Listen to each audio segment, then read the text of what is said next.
Okay, now this would actually be the very first chapter, or I mean, it's chapter two, but it would be the actual first chapter of content that you were supposed to be studying. But of course, for us, we have delayed this for either the express class or the normal academic class, and so I think you'll be looking at this chapter much later. But nevertheless, since this is supposed to be the very first chapter, right?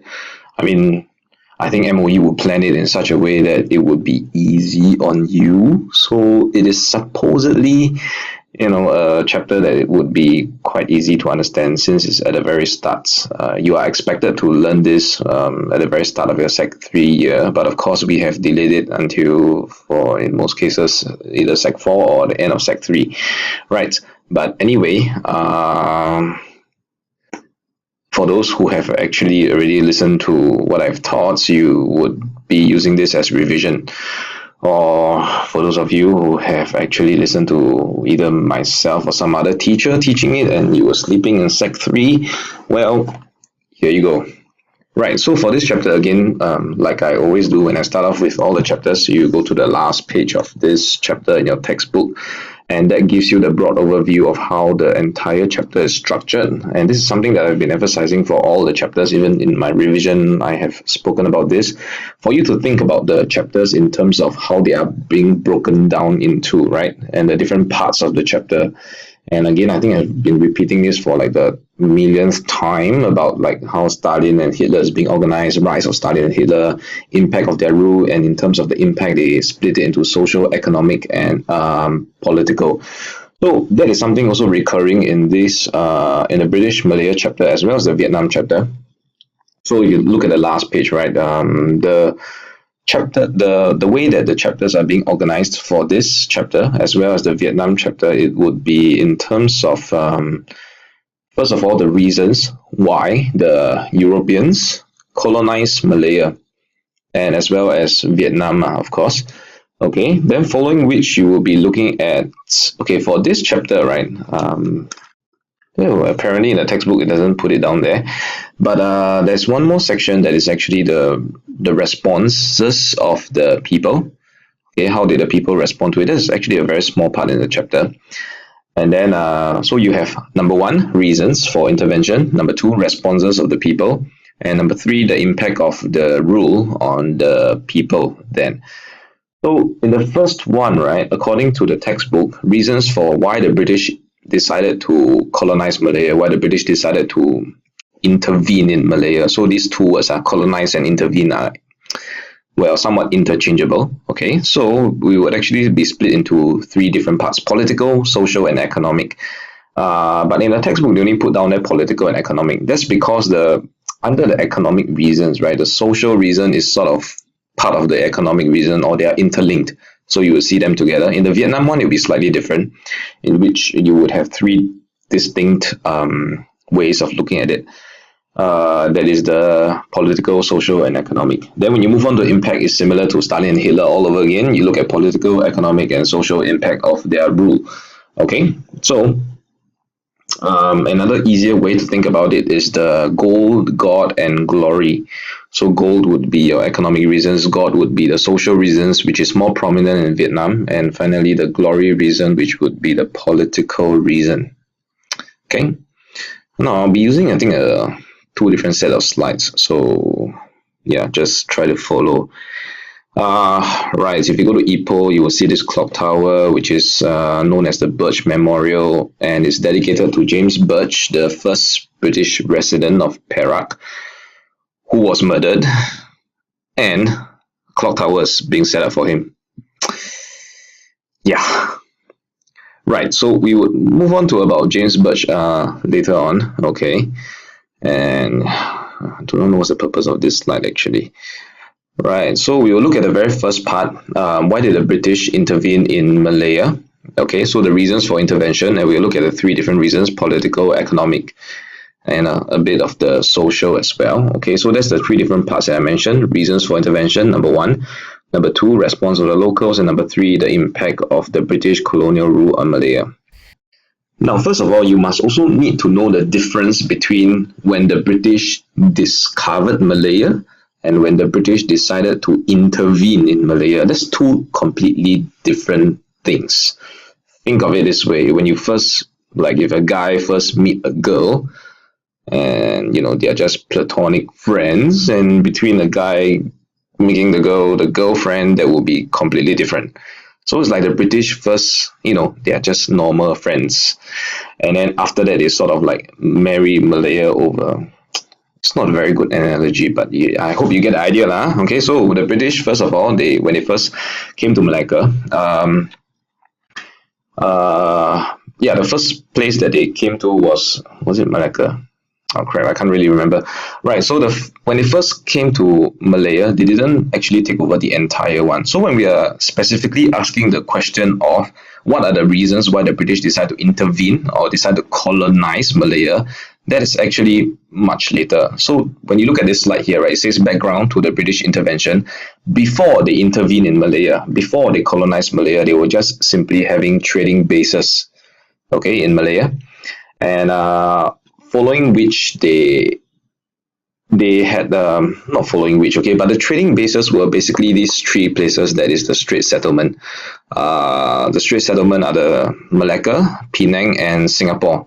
So the three of these states, okay, make up this thing called a Straits Settlement, and they carry out this policy of non-intervention in the Malay states. Basically, they would say that I'm here just for money, trading bases. Okay, that is my whole point of being in Malaya. It's not for any other reason, but it's just for money purposes. So they have this policy of I have no need to actually intervene in the entire Malaya when I'm just here for the money. So that's the background to the British intervention in Malaya before they even intervene. So why did they change their policy from one of non-intervention to one of intervention? Okay, so that's where we are looking at the three reasons now specifically. So when they first discovered Malaya, of course, there were the presence of the other European powers as well. Of course, if you did look at chapter one, the background understanding to how all these came about, right, is that the European powers, they were colonizing the rest of the world. It is like exploring, and I find this place. I think you look different from me, and you look like you are inferior to me, and so therefore I claim this place for myself because I have a bigger gun than you. That is something to the extent of how the Europeans started coming to our area, the Southeast Asian region, and Africa as well, actually, to start collecting countries. Of course, the concept of countries didn't exist then. Southeast Asia existed as one complete entity. So there's no need for you to identify yourself as Malaysian or Thailand. Okay, so if you, let's say if you were living in Malaysia, and one day you didn't like the king that you were following, and last time they had some kind of kings and tribesmen and leaders, that kind of thing, just walk over to Thailand and look for yourself a new king. That's as simple as it is. So there isn't a concept of passports. There's no boundaries. There isn't like this line here draws between Malaysia and Thailand. No.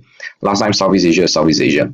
Okay, so people just went around collecting these, what we know today as countries. Okay, but back then it was just areas of land in Southeast Asia. So the British came, they actually had that three pieces of so-called trading bases that is actually not owned by them. So the Penang, Malacca, and Singapore forming the Strait Settlement. But they started to realize that the other European powers, they were taking over much more land. Okay, so the new balance of power in Europe, there was a new balance of power in Europe when Germany started to get into the collecting countries game. Now, the first European countries that actually started collecting countries, they were the Portuguese and the Spanish. So you think about the languages that's being spoken in the world today. Okay, how I learned all this is from watching soccer. Fantastic way to know geography and what languages people speak.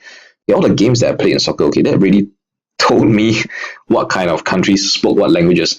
So now, if you think about it, okay, in the South America region, okay, South America, by the way, if you are severely bad in geography, yeah, well, it is the place below America. Okay, that particular area, South America, is a continent, it's not a country. So it's made up of countries such as the very famous Brazil, Argentina, Peru, Ecuador, Venezuela, etc. Okay, just go and look at Google Maps, for goodness sake. Okay, now for the entire South America region, right? Brazil speaks Portuguese. So that tells you that they were formerly a colony of Portugal. Okay, and the rest of the entire South America actually all speaks Spanish. Of course, the accents are a bit different, like how our English is different from British English and different from the American English. So the Spanish, but it's still Spanish being spoken in the entire South America, and that tells you that the Spanish were the colonizers of Spain. Sorry, Spain were the colonizers of South America formerly. Okay, so just look around and look at the languages that we speak. Like, for example, today I'm speaking English. We are all speaking English in Singapore because we were former colonies of Britain. And of course, thanks to Lee Kuan Yew, blah, blah, blah, that kind of, well, story that you should know. Okay, so that is that actually the language that's being spoken. It tells us, of course, where the colonizers had been before. So even for India today, actually they do have English there. South Africa as well, also English, former colonies of Britain. Okay. So now, since there were more competition going on, everybody wanted to actually, well, need to formally take over the entire place. Otherwise, the other countries are going to come and they're going to intervene. And when we take over the entire governing of the country, well, that's where I will lose out, right? So that's why for the British, they were very afraid of this. And of course, for France,